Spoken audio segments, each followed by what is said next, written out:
I mean, coming from your point there, a lot of people have even said it's not even necessarily the punishment, it's the actual prosecution. I mean, this government was voted in on one of the strong points that it got voted in for was their fight against corruption. It's a year and a half down the line. I don't know that we'll have one single person who's been successfully sort of prosecuted and sent to jail or whatever it is. And you now wonder, are we not focusing on the wrong thing? I think you're right. I think, you know, that was sort of the banner of APC, you know, we're coming after everybody who's corrupt. But so far, you know, the people of Nigeria, they haven't seen any of that yet, which is extremely disappointing. And, you know, this could be just another smoke and mirrors, you know, just to draw attention from the fact that we're not seeing any real results. This could just be another, you know, ploy that they're just using. Oh yeah, we're going to, you know, implement the death penalty. But like you said, prosecution is key in these cases. People have said, I mean, Mr. President didn't know how much of a task he had in his hands when he was campaigning. Almost sort of what we saw in the United States as well, where Donald Trump campaigned on all of these points, and 2 minutes after he got elected, he's sort of doubled down on virtually everything he promised. It's always a different situation when you get in there and see how hard it is. Why is it so hard to fight corruption here, you think? I think the problem is just that it's so deeply rooted. I mean, even for myself, like moving here, it wasn't something that I was aware of. You know, it's something that you hear like, oh, Nigeria's corrupt, but you think it's just government officials on a really grand scale. But it really is endemic on every level. I mean, even just, as I said, with the LASMA official, that is still corruption. You know, if you commit a traffic offence, you should go to prison. You shouldn't be, or, you know, you should pay a fine. You shouldn't be able to just give someone 2,000 naira and escape. That is part of it. And some will say you're giving too much, even. Maybe. Exactly. You know, But, you know, all of that, we're all a part of it. So even to get down to the root, it's going to take a very long time. And like you said, prosecution is key. And unfortunately, we're not seeing a lot of that now. We've heard a lot from Mr. President saying, from him, from members of his cabinets, from members of his team generally, saying things along the lines of, well, if you return some money, we will let you go free.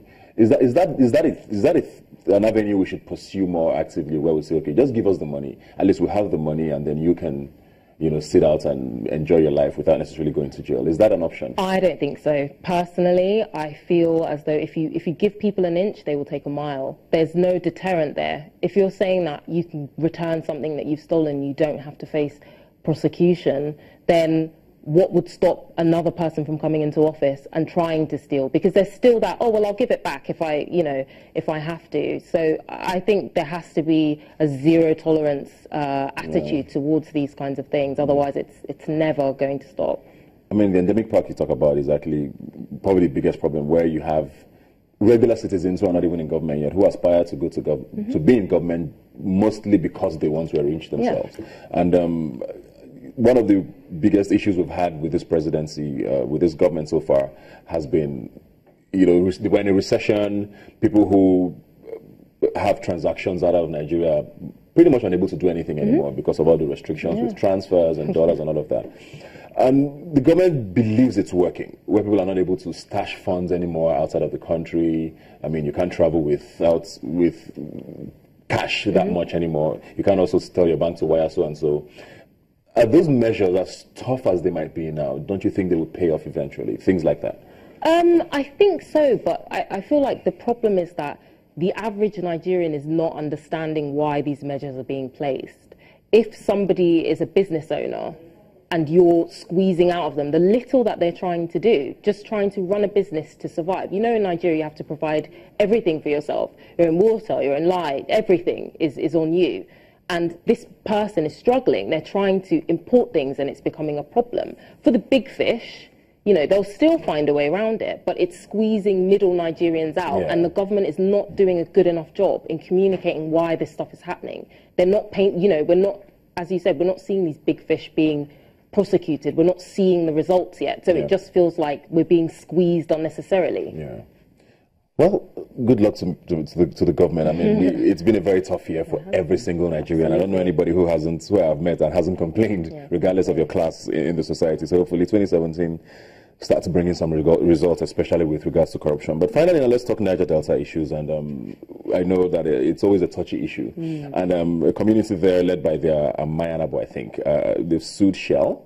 in London for pollution and damage to their community and all of that. Shell, of course, has replied saying, well, we didn't do that. Most of the spill or the spillage happened because your people were bunkering and tapping our pipelines and all of that. Do you think it's a winnable case? I think it is.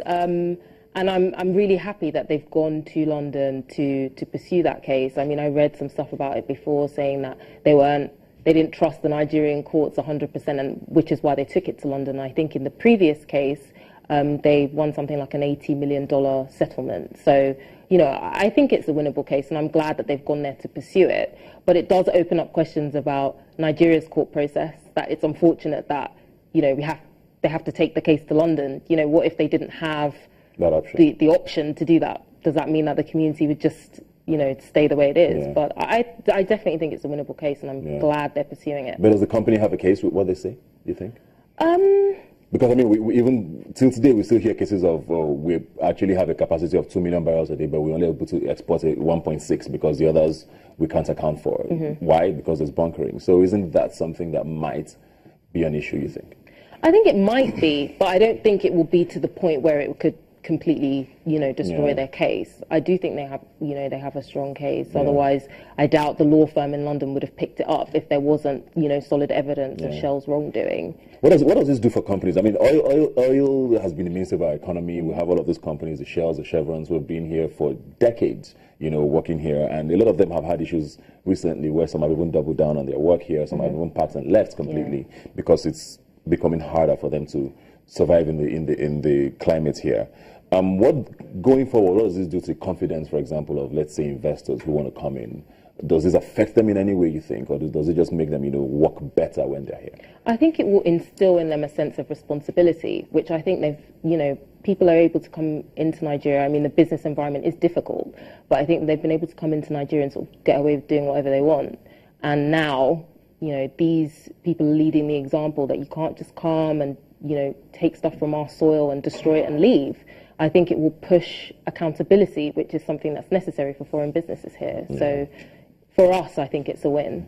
All right. Thank you very much. It's been very great talking to you. We're going to go on a break now. And when we come back, we'll be talking more right here on Rubbin Minds. Please stay with us.